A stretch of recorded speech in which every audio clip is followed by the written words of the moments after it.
Agar 50 yoshga yetmasdan saraton kasalligiga chalinishni xohlamasangiz, ushbu 6 ta odatni darhol to'xtating.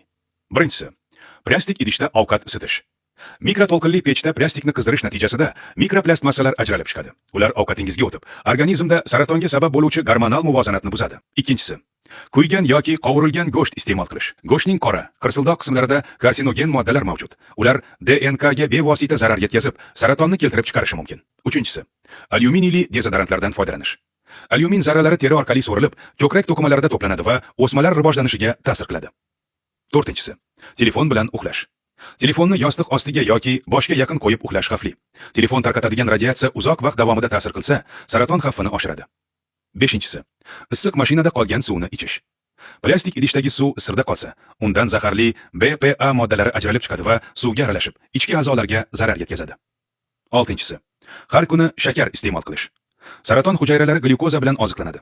Organizmni shakar bilan to'ldirish orqali siz tom ma'noda o'smalarni oziqlantirgan bo'lasiz.